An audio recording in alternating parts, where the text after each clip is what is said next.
Hello everyone, I am Sanmitra Chitte. I am the Dean of School of Management, World University of Design, and we have been doing these discussions for a long time now with industry veterans and academicians. And we have been talking about four important things, which is design strategy, design management, innovation, and sustainability. Today we'll be talking to Gavin Remedios. I'm hoping he joins soon so that we can start this discussion. Also, please be ready with your questions, and it will be really nice if you ask those questions during the live. It's easier because the live recording, all said and done, doesn't really happen in a very great manner, because this is a very pure, very simple setup that is available here. I'm just hoping that Gavin joins soon so that I can pick him up into this live session and we can then talk.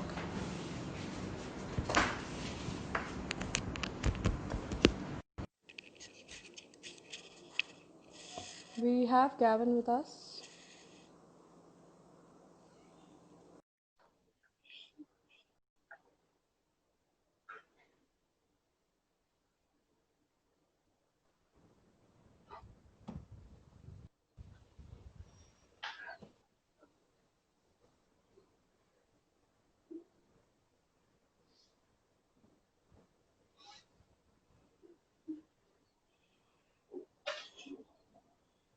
Hi Gavin, how are you? Hello. Good to see you. How are you doing today? Lighting is all right, right? Yes, perfect. You're looking wonderful. Because it's raining now. So the whole house has become dark. Okay, so you're live now. Can I start with your introduction? Yeah, sure. Yeah, okay. So Gavin, we're talking to Gavin Remedios. He is an alumni of NID and JJ School of Art, and he has spent the last 15 years working in the intersection of design, people, and technology. He's a design leader in the experience design practice at KPMG. He's integrating design into management consulting space. He's also a co-founder of Design New Life Education Private Limited. Gavin's work is greatly influenced by sports and behavioral design. In his spare time, he enjoys mentoring students, illustrating, and basketball, and also traveling. I think that's something that he's listed in his introduction. So yes, I think today I didn't have to do a lot of reading assignment. So thank you so much for Gavin for giving me a small introduction.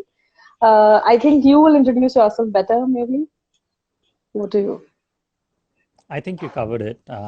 Like you said, currently, at least, I'm helping integrate design into KPMG's management consulting practice. More specifically, creating an experience design practice for the firm. And of course, I am working on using design thinking to solve people problems for people, not just for businesses, through design new life education. So those are two things that I'm currently doing. Okay. So if we really have to look into the question that we're thinking of, let's go with the real-time question that we always have. Maybe you can start with your journey as to your education and why did you really think of going and getting educated at JJ, and how was it? And maybe with that. Sure. I think maybe we can go all the way back to school. Um, Okay. Okay. so I think Mm-hmm. as a student in school, there were three things that I was good at. Mm-hmm. I was good at sports, I was good at art, and I was good at Mm-hmm. history. Mm-hmm. Everything else, I was just your average student, never going to stand in the top 10 in class. Mm-hmm. But these were three areas that I was immensely interested in.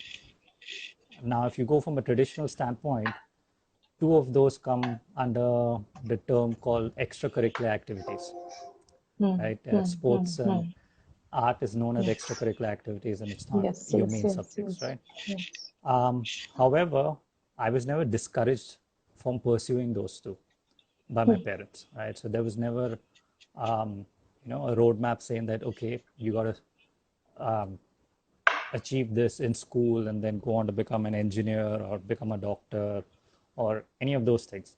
There was nothing. It was just study, keep learning, and Yeah. pursue whatever makes you happy, right? So Mm-hmm. I was definitely very thankful for that because it didn't limit me in any ways, Mhm. to look at things from just one perspective. From the sixth standard onwards, I felt like I knew what my calling was. Um, and I had a really close friend who was an architect. His parents were architects, his grandparents were architects. And I was like, here's something that I can do, because it requires a little bit of art. It's something that I'm good Mhm. in, and maybe Mhm. this is it. For the next 6 years, that was my focus. I worked to become an architect, and I know Mhm. architect is still one of the traditional Indian careers, right? It's doctor, Yes, lawyer, yes, yes. engineer, Of architect, course. but it was still something that was related to art for me. Mm-hmm. Um, and there was a pivotal change actually when it came to my admission in JJ's. So I Mm-hmm. completed the entrance test, I cleared the commercial art exam, I got Mm-hmm. through, and I was waiting for my architecture results, right? Mm-hmm. Given that I already told you that I was an average student, it meant Mm-hmm. that the seats were, you would have to get a paid seat, which was something that Very was expensive. expensive at that time, right? Yes, So yes, yes. we weren't in the best financial situation also. So we decided, at least I decided at that time, that commercial art may be the way for me. I'd Mm-hmm. gotten into a great college. Mm-hmm. Accidentally, I went for the commercial art exam just for fun, but I actually started enjoying the course because it was up until September that the architecture admission was finalized. And I decided Mm-hmm. that, I'm just going to stick with this in Mm-hmm. JJ's. Mm-hmm. So JJ's was a different experience. Obviously, I enjoyed my 4 years there. I learned more from my classmates than anybody else. Mm-hmm. I think I had phenomenal people working with me, around me, my seniors, juniors, just super talented people, and there was so much to learn from there. And that took me to my first job. Now, a little bit about the first job is when I went in for the interview, it felt like I was looking in a mirror. Okay. Okay. Because I was this guy who used to wear a jersey and have cornrows Mm-hmm. and kind of go to college Mm-hmm. like that.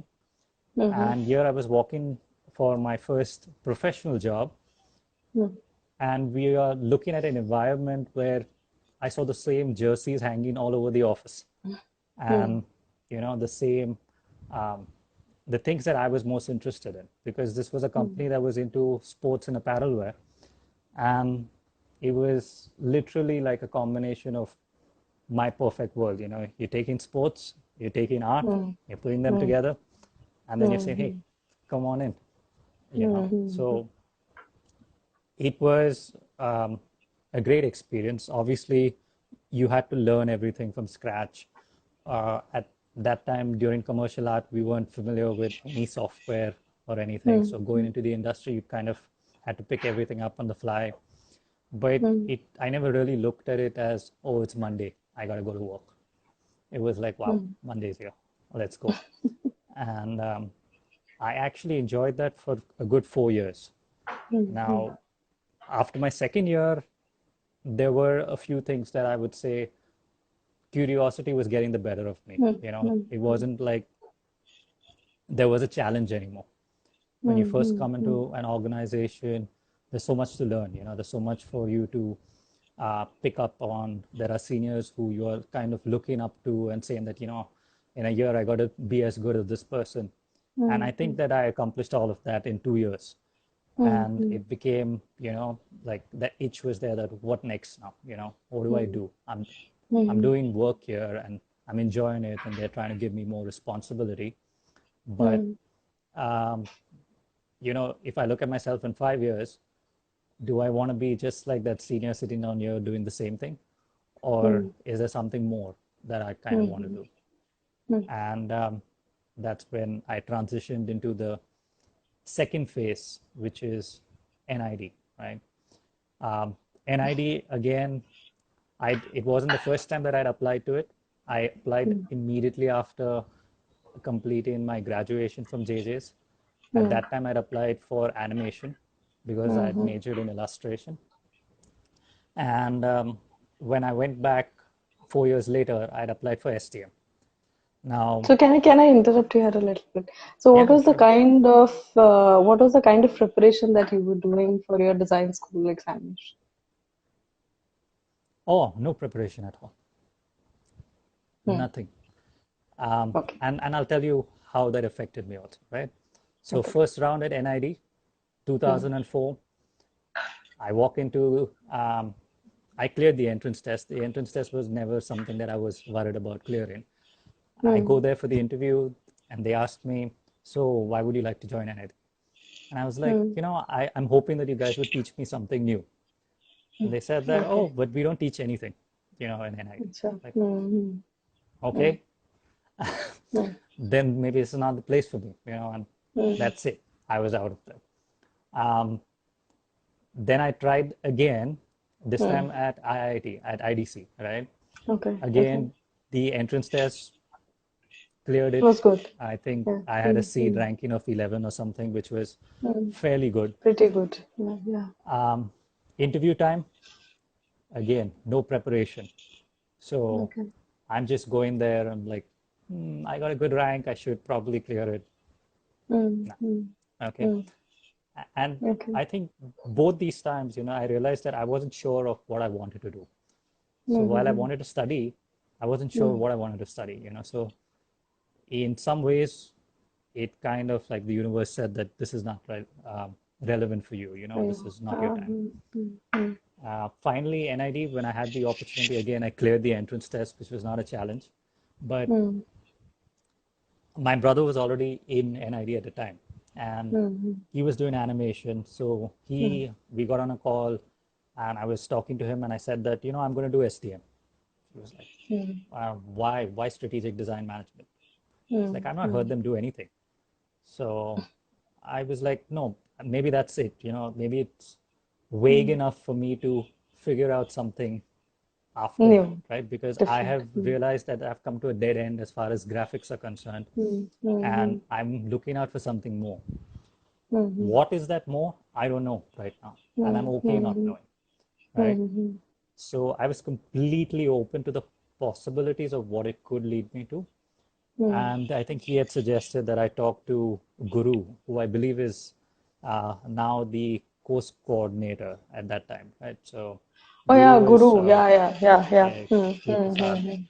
So I'd Hmm. actually spoken to him just to understand a little bit about the course. So And you did it prepare for was the interview, looks like. this time I prepared a little bit, right? And of course I got it, right? Hmm. Um, so that actually was my second phase, right?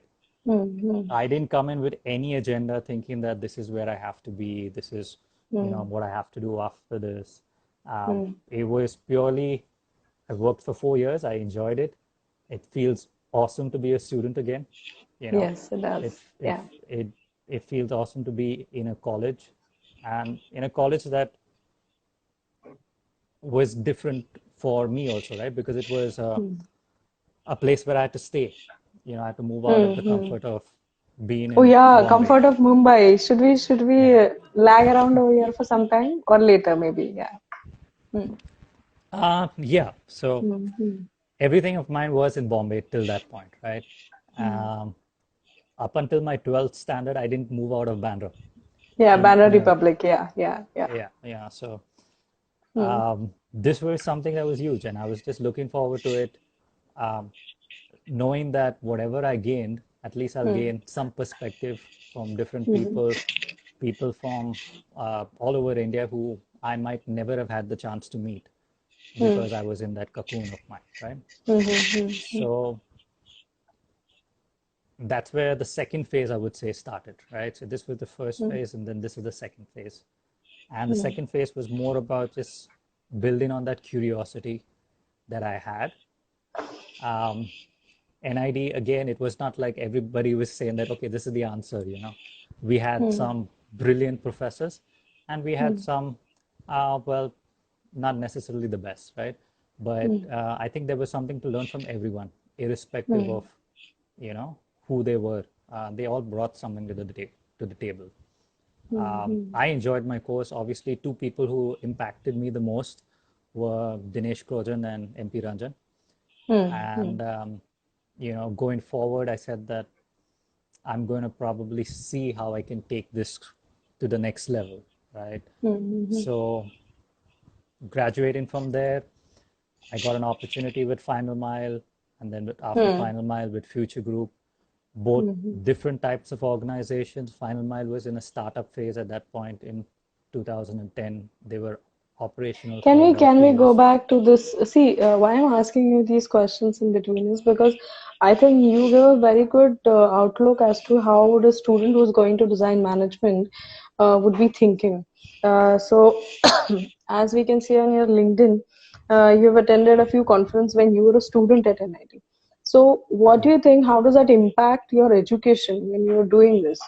Of course, peer learning you touched upon when like you started doing that when you were in JJ itself, and I'm sure NID must have been a similar experience where you had a lot of peer learning happening. But Mhm. what happens when, as a student, as a post grad student, you go to a conference and you try to learn from those conferences?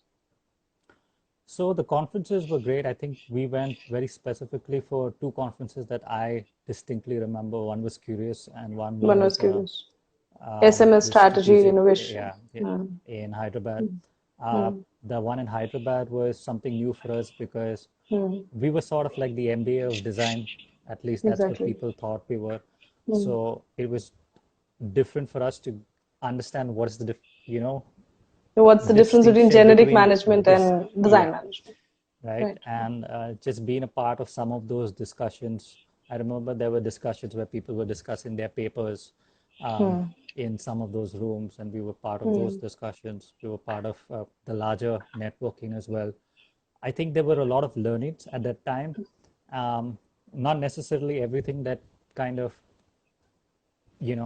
I was able to grasp or make sense of, but I definitely appreciated it. I think I'd also subscribed to the journals at mm. SMS, right? So Yeah, yeah, yeah. for about a year, we were getting those journals, and I used to read some of those articles from Mm-hmm. that. So I think it was definitely a fantastic introduction to what life could be. You know, Mm-hmm. for Curious, it was a very different thing. Mm-hmm. Curious, it was more about, it was design. So it was something that I was familiar with, right? It was just Mm-hmm. about seeing how someone else presents design, right? I remember Mm-hmm. someone, I think Royal from Amsterdam, he had done something on, as simple as a logo presentation of certain things that he had done some branding for the city of Amsterdam. Mm-hmm. Um, the way that he told that story Mm-hmm. was unique, right? So for us, it was really important to understand storytelling because it wasn't like Mm-hmm. that was something that the work was so different or the work was so challenging or the work was something that you can't do. But Mm-hmm. seeing how somebody was selling that story, seeing how somebody was coming on an international platform and marketing themselves with that story was was interesting for Good, me. yeah. Yes, yes, It yes. showed me that there is a lot of growth that is left here, Mm-hmm. right? So So I yeah, think so students back should to go to these kind of conferences to just to understand a definitely, little bit of the world and to take part into what is happening, I think, because they're going to get a lot of insights through that along with the normal studies. definitely, and different conferences. I would not say the same conferences. Mm-hmm. Maybe I'll touch on that a little later, or I can touch on that Okay. now. So the thing Okay. is that if you go for two or three UX conferences in India, you'd Mm. realize that you have the same people talking Yeah, about the yeah. same subject, Yes, and yes, yes. it's the exact same presentation, right? So Mm-hmm. either they're talking about their company or one specific project of their company. And as a person who has attended probably 20 more conferences after or 100 more conferences after I've joined KPMG, Mm-hmm. I've realized that that value is very little from a learning standpoint, right? Um, Mm-hmm. if you're attending a different conference, if you're attending a design conference, and then you're doing, you know, a marketing A management conference or doing conference. a CX conference in a year, Mm-hmm. then that's fantastic because you're going to get three different perspectives of the exact Mm-hmm. same problem, right? So somebody Exactly. solving um, customer issues and they're calling it CX. Hmm. A designer is calling the same thing UX, Hmm. right? And management And people calling a 3D printer as design process thinking. definition. Yeah, Yeah, yeah. management will be saying we're redefining the process. Hmm. Hmm. In a nutshell, it's the same thing, but you're getting Exactly. three different perspectives of it, right? Perspectives. Yeah. So that's what I would recommend. I think that's cool. So you were telling us about the final mile experience that you got. Yeah. So Final Mile was a place that I came across by accident. I was working on my own thing at that time, Remedios Mm-hmm. Designs, which I had started while I was in college, and Mm-hmm. we had done this really interesting campaign for Puma. And I met Mm-hmm. someone there who introduced me to Final Mile, and he said that the things that you were talking about, maybe these are the right people to talk to. Maybe you should go and have a word with them and see if there's a synergy there. And there was. Um, and Final Mile was great as far as opening up my eyes to how deep research can go, right? Mm-hmm. I think NID said that, okay, people are at the center of all of design and so on and so forth, right? But at Final Mile, you actually got to see the methods that they employed in digging deeper, in investing in research, right? So Mm-hmm. research can be superficial in a lot of places as well, right? Mm-hmm. You can be told, talk to your friends, talk to your family, talk to people in the neighborhood, find out something, Do some use your own ethnography. network. Yeah, Mm-hmm. use your own network. That was never the case there. It was about, we'll get somebody to recruit the right people. You can Mm-hmm. go to their houses. You know, you just concentrate on the research. We'll take care of everything else. So it was Mm-hmm. great from that point of view. On a personal front, I was a little bit, it was a little bit of a challenge for me to Mm-hmm. move from what my first job was to this job. Okay. And the reason for Mm-hmm. that was I was used to doing task, right? As a designer, I was given an assignment. I was told that, okay, complete this in a day. When I was designing Mm-hmm. t-shirts, I knew how to master that, Mm-hmm. It wasn't like I worked in an ad agency or something where you would see something, a project over a duration of time, right? So when I came to Final Mile, understanding that this is a project, there are going to be milestones, what to expect after a certain milestone, how to move on to the next one, and so on and so forth, and understand that it's a 6 month journey was a bit of a learning curve for me because it was a adjustment reset that I had to do. Mm-hmm. And yeah, so then after that, I moved to Future Group, where the pace of projects was insane. Within like 6 months, we had probably done 9 projects, you Wow. know, uh, and I actually liked the pace because going out and executing, right? So there's always this ambiguity as for strategic design people that what constitutes our work, right? We're not Mm-hmm. designing a product, we're not doing Mm-hmm. graphics. So what is our outcome? And Mm-hmm. when you suddenly do 8 or 9 projects, you understand that, okay, I'm getting a hang This of is what. this. I, Mm-hmm. I, I'm now understanding the role that I can play. Mm-hmm. And that was really, really important for me, for me to understand that because I liked Mm-hmm. that pace. So, yeah, so I spent, I think, a couple of years in Future Group. And then there was this bug, in the back of my mind saying that, you know, biggest changes, this was about 2012. Yeah, no, 2014. And Mm-hmm. there was like so much a change in terms of exponential growth by companies that were digital, right? It had started from 2008, but by 2014, it was like all over the place, right? And I was like, I think I need to do something in this space. Uh, what, again, I was curious. I happened to meet someone at that time, and he said that, look, we're trying to build a practice in KPMG. Would you be open to joining us? I was like, yeah, it sounds good. Let's see how we can take this, to the next step. And that's where my third phase began, KPMG, building a design practice there. We started out in 2014. We're now 2020. I've been there for 6 years. It's a long time. But Achievement. yeah, 6 years is a long Nice. time. And Yes. um, we've impacted our clients in a positive way. I've seen what digital transformation can do, when processes have changed from going from a physical nature to a digital nature. Mm-hmm. Currently with SBI trying to build a user experience design center there as well, right? For a large Mm-hmm. PSU that Mm-hmm. operated in a very different manner where, Mm-hmm. design was looked at as a development thing, right? So you hire Mm-hmm.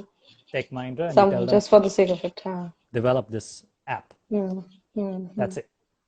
So to set those processes in and to create those standards has been great. Mm-hmm. I think this exactly gives the outlook of what you have been doing. But you, as far as I know, you are a sports person also. So how does that make an impact into design? So for me, sports is more about um, how I approach my life, right? So, like I said, when I started out in school, there were three things that I was good at. Right? I was good at Mm-hmm. history because history was storytelling for me, right? So it was easy. I could not look at a book, read it, and mug it up. No, could never do that. History was something that I had to understand. It was a story. I had to Okay, I'm remember very sorry. somebody's. For 1 second, 1 second, I'm so Yeah. sorry. No Nutella. Sorry, don't do this. Sorry. I don't mind having some Nutella. No, you're definitely not getting one, nor is my daughter right now. So yeah, पोळीचा roll करून खा. So sorry. Please carry on. Yeah. So history was one, and then the other one was sports. Now, as Mm-hmm. someone who played basketball, was a runner, was playing hockey, football, I was playing a lot of team sports, right? And team sports teaches you something that you can use in every single area, right? The first thing is discipline, right? Mm-hmm. Getting up every day and being on the practice ground at 6 o'clock was important. And it was never a Mm-hmm. chore for me. It was something that I did that was a ritual, right? So Mm-hmm. every single day I was there at 6 o'clock. Um, that's translated into how I live my life and how I approach design. Right?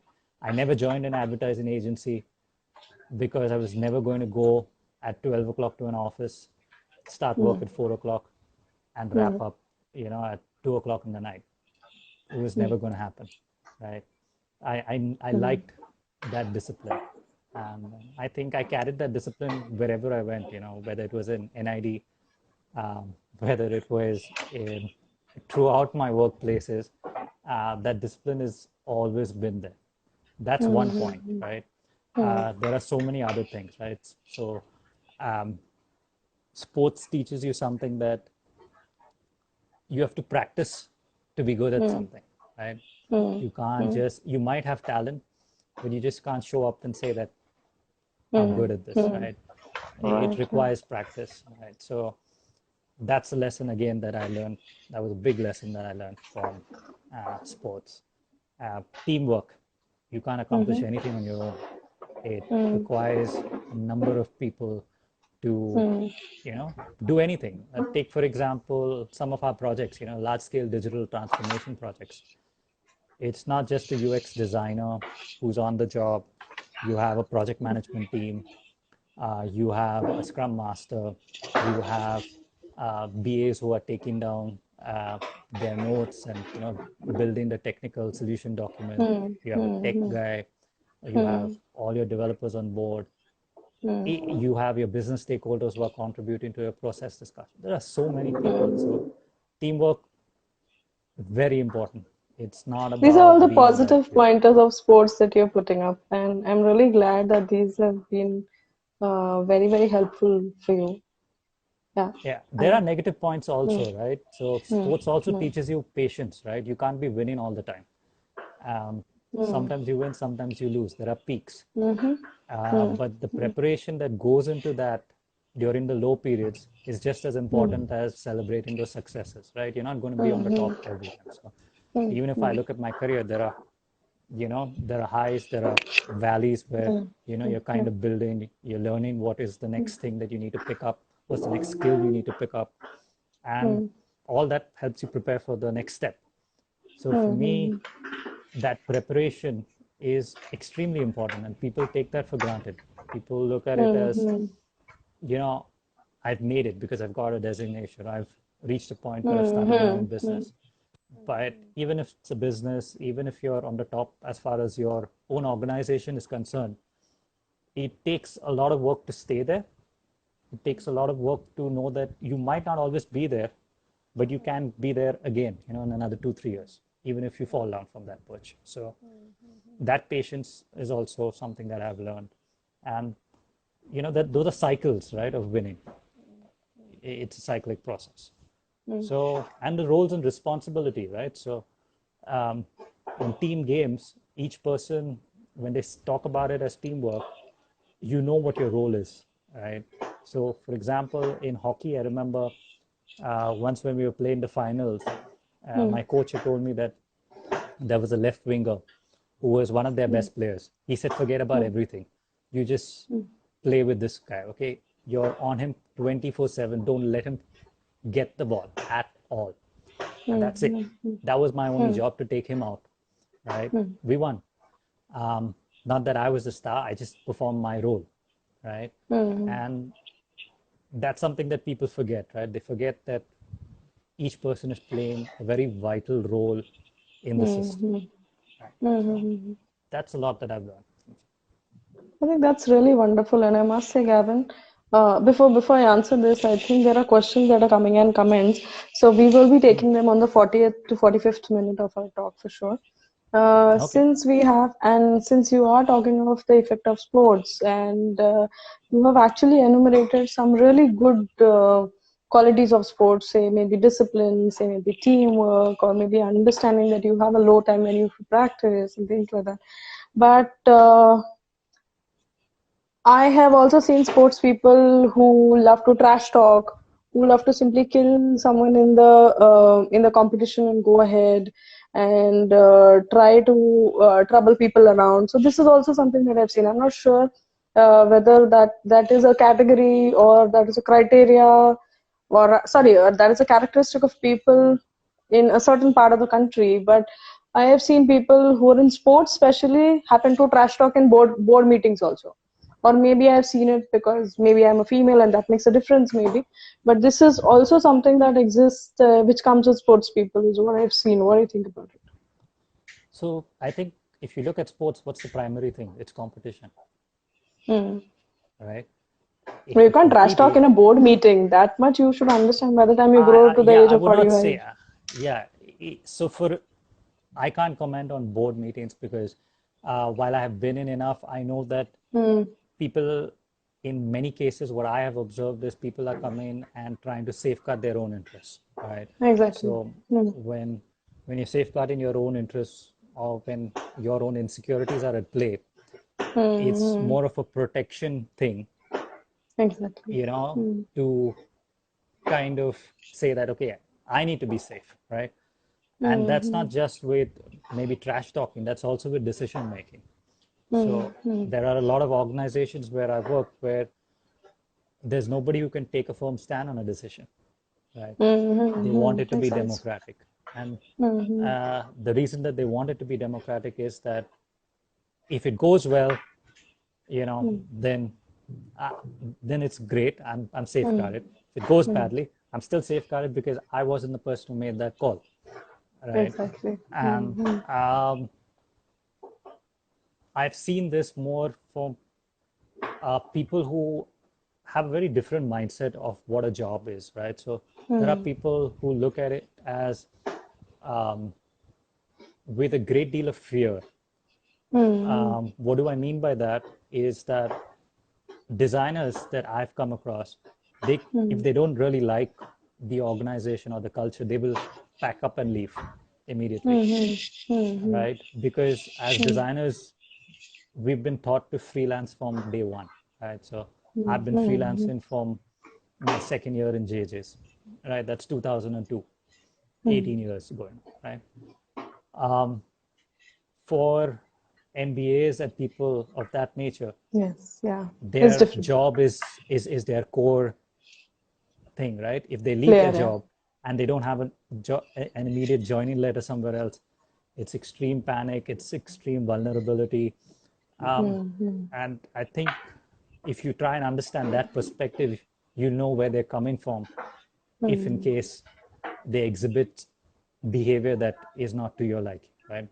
It Mm-hmm. comes from I've that seen architects protectionism. doing it. Anyways, Yeah, that's it okay. comes from protectionism thing. At least Yeah, I believe maybe, it yeah. does. Yeah, yeah, Um, yeah, yeah. but I've never looked at that as a personal thing. I think it's always, I Mm-hmm. separate that from, it's got nothing to do with me, it's got to do with them, right? So, Mm-hmm. No, I was just because you spoke of sports, this is what came to my mind because that's a trait that I have observed at various levels in various mhm. board meetings, not only in various places that I have worked into, wherein people who are into sports, I saw them doing a lot of trash talking there, maybe because that has become their second habit, probably, So there's a or the difference. way. You can be into sports and not really look at sports as a guiding light for life, right? So I look at sports as Hmm. like my guiding path to life. It's like a Ah, metaphor for right, me, right, right. So you see right? the positive points of it, and I think this exactly I want to highlight that if you are a sports person, please look at this also. That you probably have to look into discipline.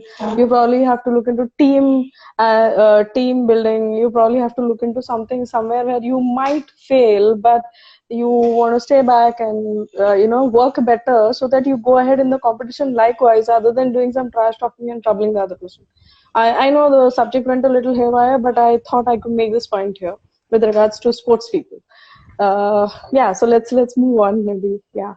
Let's talk about your newest stint. You said you just set up something new, and what is it? Can you please tell us more? Yeah. So I think last year I was doing some self-analysis for myself, and I wrote this line that I said that I consult for a living, which is what I do at Hmm. KPMG. I design for Hmm. fun, Hmm. and I teach to learn, right? Hmm. And I want to hear that exact line in which you say about something done for the heart, something done for your food and living, and that line that you generally oh, say. oh, Oh, have you forgotten it? ah, Okay. no, I know that, but that's something Okay. else. I'll talk. Yeah. Okay. Hmm. So, um, Design Your Life Education actually started up uh, probably about 2 or 3 years ago.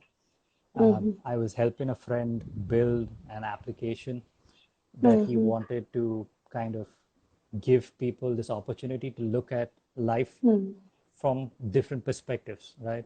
Mm-hmm. The reason he thought about and and why it resonated with me so much was that we often measure our happiness or our success based on just one area in our life, right? So if um, if you think that you're a great mother, you might say that, okay, my happiness is defined by the role that I play as a mother, right? Or if I Mm-hmm. think that I'm good in my business or doing very well at work, I might say that that is the key thing that defines who I am. Um, and the idea was to give people an overall picture and say that, look, your life is more than just this one area. It's just one area, right? So there are 7 other areas that you have to look at. And Mm-hmm. if you're looking at these areas, and if you can look at how you can improve on these areas, you will not focus or you will not get into that mindset of that rat race or anything of that nature, right? So if you want to spend some time doing your hobbies, or if you want to spend some time traveling, or if you want to spend some time looking after your health or your fitness or your finances, all these things help build your own confidence to make you a little bit more holistic as a person, right? And not really focus that, oh, okay, I only need to be good at work. And if I'm not good at work, my entire life is like, fall into shambles and I don't know what I'm going to do. So Mm-hmm. that was the agenda that it came about, and I was very drawn to it because I felt that this is the best way that we can use design thinking to help Hmm. solve people problems, right? We often Hmm. use Hmm. it to solve people problems for the business. So what is design thinking according to you? For me, I'll tell you what Ranjan told me a decade Okay. ago. He said that Okay. you won't get design thinking right now. It'll take you 10 years to figure what it is. Okay. Okay. Too late, huh? Hmm. That's what he Okay. told me, and Hmm. that line stuck with me for a long time, right? Hmm. And I've always reflected on that line because it's one of the, if you ask me about two or three things that I've taken out from NID, it's Hmm. this one line and a couple of other things that Dinesh has taught me. Hmm. But Hmm. um, I always looked at it as said that, it's not about post-its. Let somebody Hmm. sell it that way. It's okay if Hmm. Hmm. whoever's, understood it and wanting to sell it in whichever way, manner it helps Hmm. them. Hmm. I think design thinking has helped me program my life better. Okay. Hmm. Okay. Interesting. And it's brought together a lot of different pieces because, like I said, indirectly, while I've articulated it and said that I'm looking at design thinking for people, and by people, Hmm. I Hmm. think over the last 5 years, indirectly, I have been mulling on this same chain of thought, and that's why it's Hmm. aligned of a number of different areas and different Hmm. pockets to make sense of them.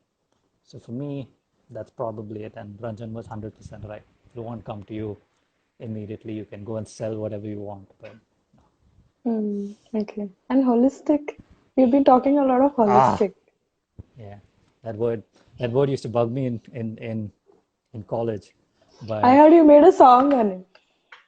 I didn't make a song then. You did. Nah, I Okay. definitely not made a song with that. But yeah, Okay. Hmm. Yeah. So what is holistic according to you? holistic is just not looking at your life or any problem in just one lens, right?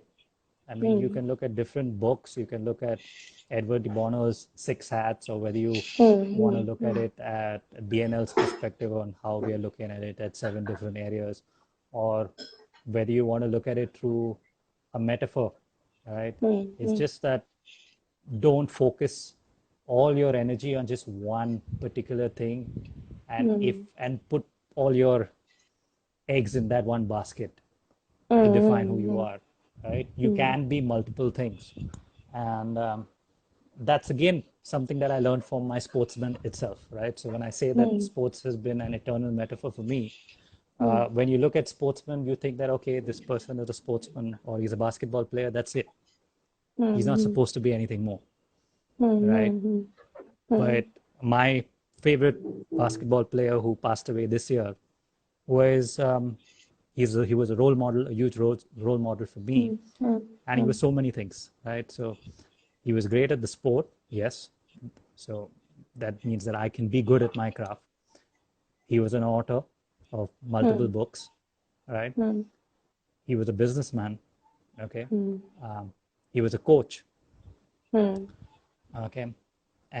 He was a role model. Hmm. He was a father, Hmm. right?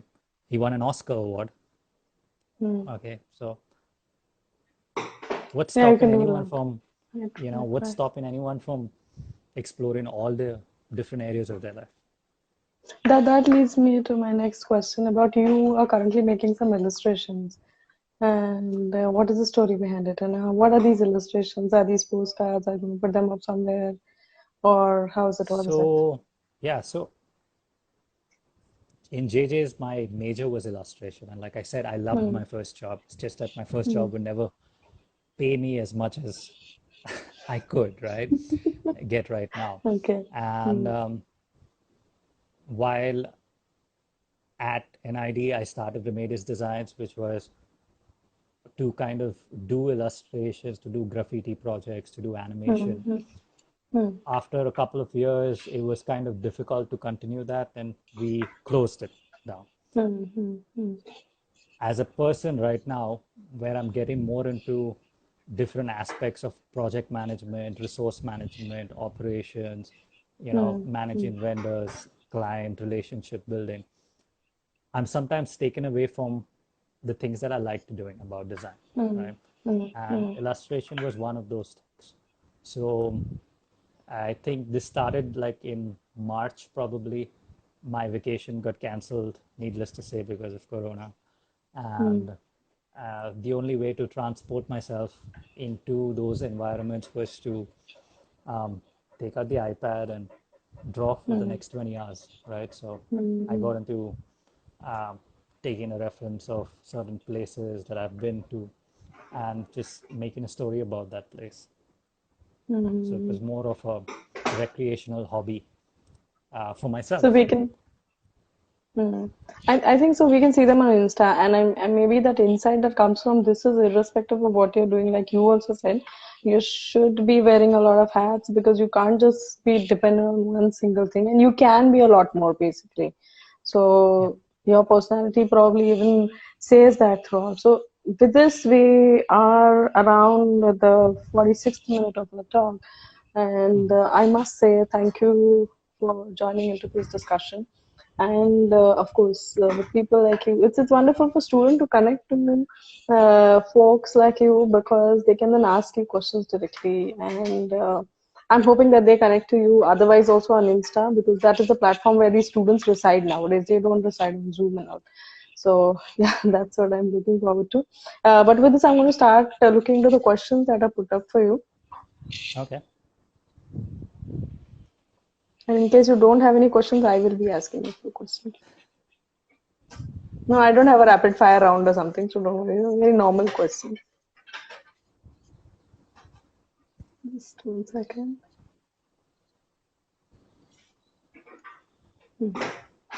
So we have a question by Anna. She says design thinking hasn't boomed yet in India. Who says so? Okay.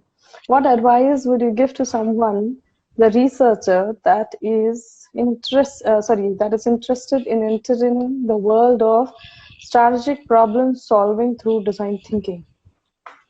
What is the advice? The advice would be start.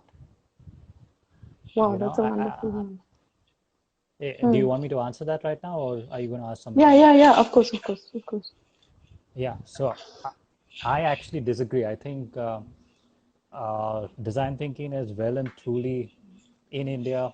It's Hmm. flourishing. There are multiple companies doing it. There are multiple organizations.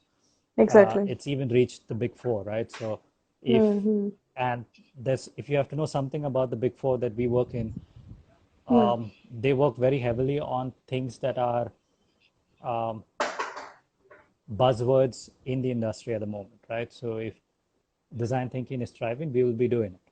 If Hmm. blockchain is happening, we'll be doing it, right? And Hmm. because that's what the industry demands also. So it's a Hmm. chain, right? Hmm. Hmm. Um, and I think a lot of companies are looking at design thinkers. So it's about getting that opportunity.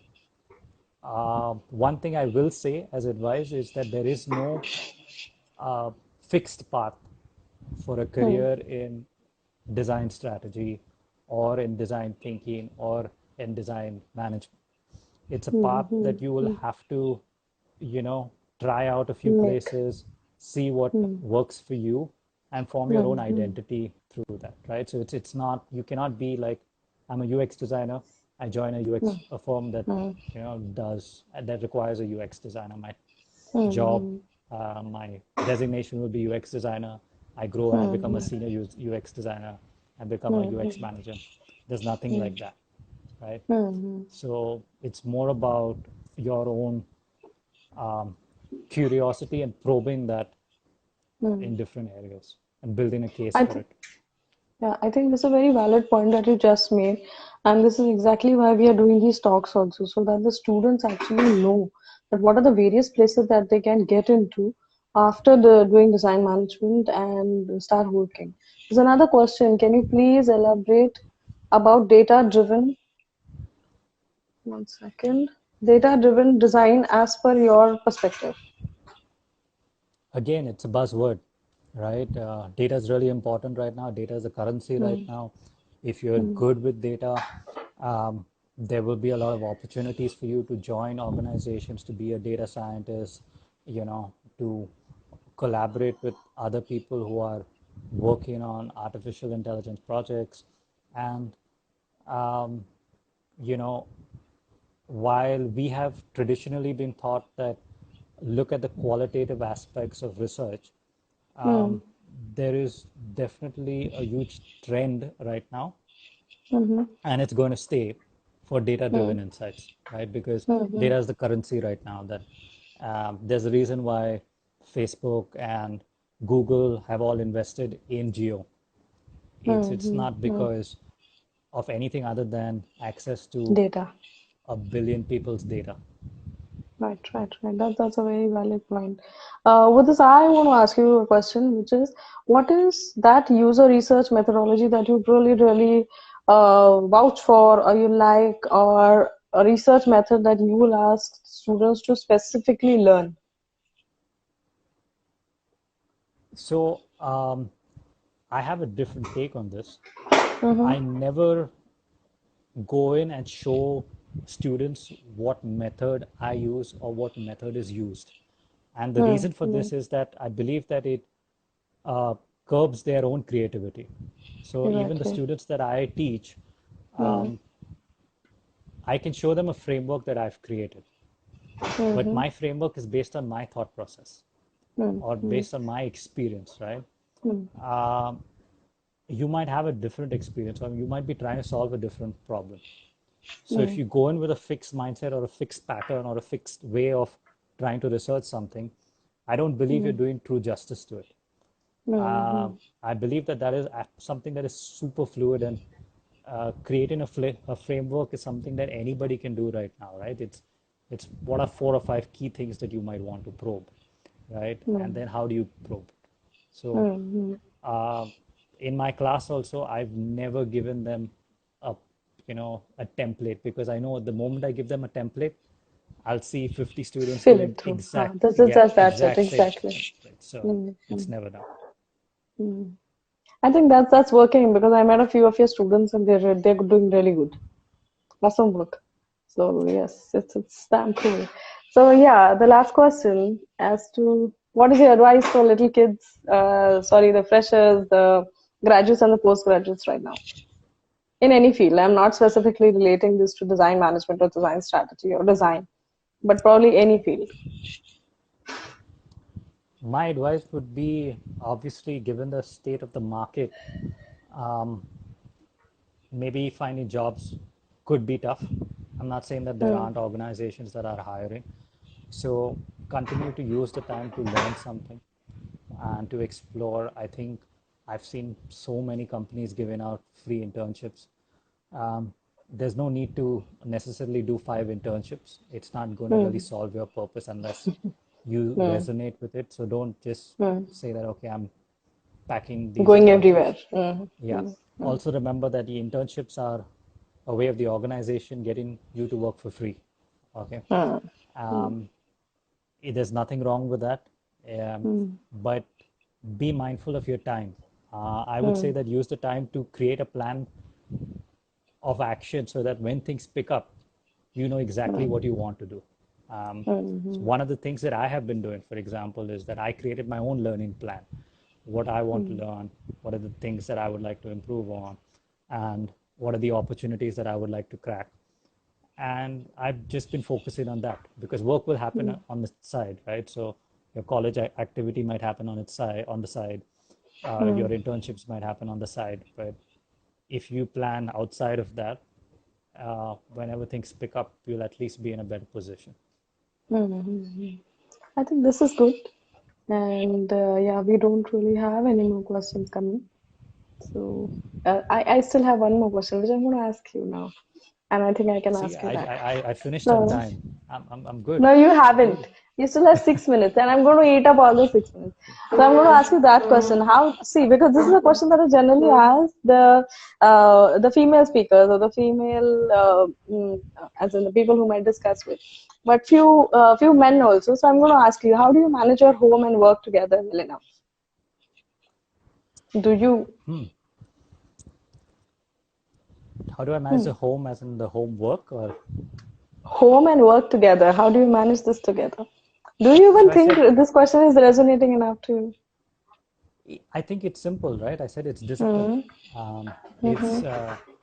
in some ways I'm like a robot, you know, uh, at different times. Of course, now the Mumbai railways are not working. If not at that exact time, I will tell you where I am, you know, Mm-hmm. falling asleep at which station and getting up and walking to which station. So my entire thing was very regimented. I've Mm-hmm. included a lot of health things within my day, right? So I used to walk before this COVID struck. I was doing about 14,000 steps a day, not by going to a gym after work or anything like that. It was just included within my day. So my health thing was ticked off. Um, my household chores, I take care of my own breakfast and everything. So it's, again, because I get up early, so it's never that I'm running short of time or anything of that nature. I'll never miss a train or anything. So I think it's discipline is the biggest key for all of those things. Of course, discipline does not mean rigidity, right? You should have discipline, but you should have that flexibility that today there might be something extra at home. Today there might be an extra long uh, meeting at work, and your rigidity should not come in the face of that or come and interfere in that. I think we have a question. Why mostly India services consulting won't much care about the design processes and they really don't care about the pixel perfect outcome? Any opinion on this process? Oh, they definitely care about pixel perfect outcomes. They do, About yeah. processes, it's depends, right? So like I think I gave the example of Final Mile and Future Group, right? Mm-hmm. Different organizations value different things. Future Group valued pace, right? Quickness of starting something, doing it, going all out in that short period of time and coming up with something. And it works, right? It works because what you get in that time is about 80% good, right? You can spend another 2 months refining that if you want, but it's good enough. What Final Mile did was get deep into the problem. However, both, it depends on the client, right? So a client, if the client values research, then there's nothing like it. In many cases, at least in India, the person is completely accurate. It's not valued because people have not necessarily shown them what are the business outcomes of that, right? So if you say that you're going to do some research, people need to see what is going to be impacted by that, how is it going to improve something, and if they have that proof, then they'll definitely be more open to it. I'm not saying that they will invest in it, but they'll be more open to it. So that proof is required. I think, yeah, what you're saying is right. It is taken care of. It depends on where you're working. Or also, in case of people